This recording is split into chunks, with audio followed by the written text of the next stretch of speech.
एक बड़ा और घना जंगल था। उस जंगल में तरह तरह के जानवर रहते थे,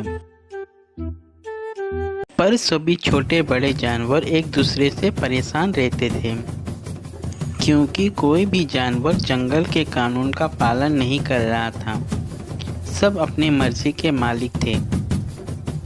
हुआ यूं कि जंगल का राजा बब्बर शेर था। बब्बर शेर के रहते जंगल में बेहद सख्त कानून चल रहा था, जिसका सभी जानवर पालन किया करते थे। बब्बर शेर का एक बेटा था, शेरू। शेरू बेहद नशेड़ी था। उसे शराब की लत लग गई थी। बब्बर शेर शेरू की ऐसी हालत देख बेहद चिंतित रहता था, क्योंकि उसके जाने के बाद जंगल की पूरी जिम्मेदारी शेरू के कंधे पर होनी थी। बब्बर शेर शेरू की चिंता में बीमार पड़ गया और उसकी मौत हो गई। नियम के अनुसार राजा का बेटा ही राजा बनता है, इसीलिए सभी जानवरों ने शेरू को राजा बना दिया। इतनी बड़ी जिम्मेदारी सौंपने के बाद भी शेरू का व्यवहार में कोई बदलाव नहीं आया। अब वह 24 घंटे नशे में रहने लगा। जिसका राजा नशेड़ी हो, उसकी प्रजा को क्या डर था।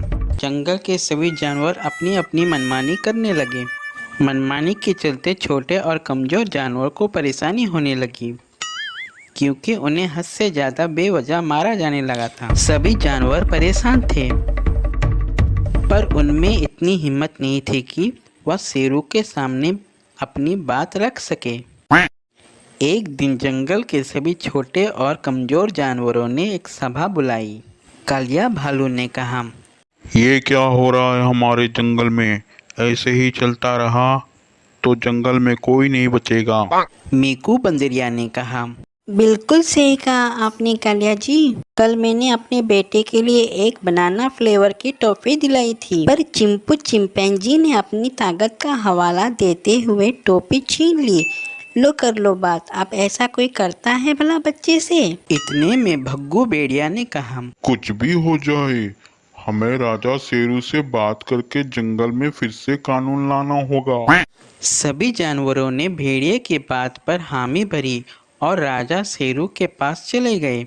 पिल्लू मौसी ने हिम्मत दिखाई और शेरू से कहा, महाराज, जंगल के सभी छोटे बड़े जानवर जंगल के कानून की धज्जियां उड़ा रहे हैं। जंगल को आपकी बेहद जरूरत है और आप यहाँ नशे में धुत पड़े हैं। राजा शेरू ने गाते हुए जवाब दिया, मुझे पीने का शौक नहीं, पीता हूँ गम भुलाने को। बिल्लू मौसी ने पूछा, गम?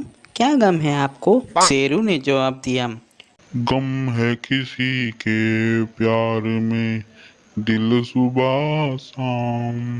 बिल्लू मौसी ने पूछा, महाराज, अगर ऐसा ही चलता रहा तो जंगल में कोई नहीं बचेगा।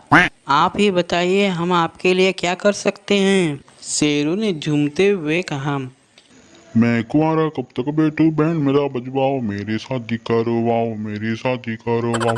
यह सुनते ही सभी जानवर आपस में बातें करने लगे। उन सबको चुप कराते हुए बिल्लू मौसी ने कहा, महाराज के अकेलेपन के कारण उन्हें नशे से दूर रहना मुश्किल हो रहा है।